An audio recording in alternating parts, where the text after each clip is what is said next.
അമ്മ ഭയങ്കര വിശ്വാസിയാണോ ഇപ്പൊ? ഭയങ്കര വിശ്വാസിയാ. അമ്മ അതുകൊണ്ടാണല്ലോ ഇതിൽ മാറ്റിച്ചത്. അല്ല അമ്മ വിലാസിനി അമ്മ ഞാനും വിശ്വാസിയാ. ക്രിസ്ത്യാനി എനിക്ക് എപ്പോഴും പള്ളിയിലൊക്കെ എല്ലാ ഞായറാഴ്ചയും പോവോ? ഞാൻ അത് പോകാൻ സമയം കിട്ടിയത് ഇപ്പൊ ഇവിടെ ഇങ്ങനെ ഇരിക്കാൻ തുടങ്ങിയപ്പോഴല്ലേ. ഇത് നമുക്ക് സിനിമയിലേക്കൊക്കെ വരാം. അതിന് മുന്നേ അമ്മ ഇപ്പൊ ശരിക്കും ഈ വീട്ടില് മേലെയാണ്, മോൻ താഴെയാണ് താമസിക്കുന്നത്, ഇളയ മോൻ. അമ്മ മേലെയാണ് താമസിക്കുന്നത്. അമ്മയുടെ ഒരു ദിവസമൊക്കെ എങ്ങനെയാ? അമ്മ എന്താ രാവിലെ എപ്പോ എഴുന്നേക്കൊക്കെ ചെയ്യും? എഴുന്നേക്കാൻ ഞാൻ പറഞ്ഞില്ലേ,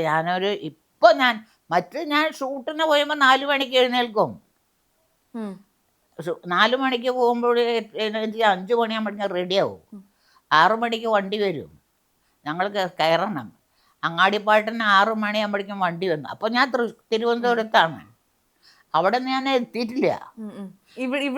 ഇവിടെ വന്നിട്ട് ഇപ്പൊ എത്ര വർഷമായി? ഇവിടെ വന്നിട്ട് 62 5 68 വർഷം. അമ്മ ഇത് മോന്റെ വീടല്ലേ? അതെ. അമ്മ ഇവിടെ മേലെയാണ് താമസിക്കുന്നത്. അപ്പൊ ഇവിടെ എത്ര വർഷമായി വന്നിട്ട്? ഇവിടെ വെച്ചാൽ ഈ ഇത് തന്നെ വീട്.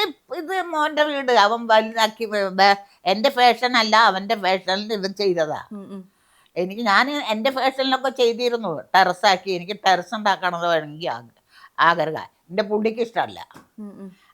ഇഗ്നിഷ്യസിന് ഇഷ്ടമല്ല. എപ്പോഴും ഞാൻ പറയും നമുക്ക് കുറച്ച് പൈസ മതിയല്ലോ, ടെറസാക്കാം. അന്ന് കുറച്ച് പൈസ മതി, 10-25,000 രൂപ ഉണ്ടെങ്കിൽ ടെറസാക്കാം. അപ്പം എന്നോട് പറയും, ഞാൻ മരിച്ചിട്ട് നീ വേണമെങ്കിൽ എന്തെങ്കിലും ചെയ്തോളാം.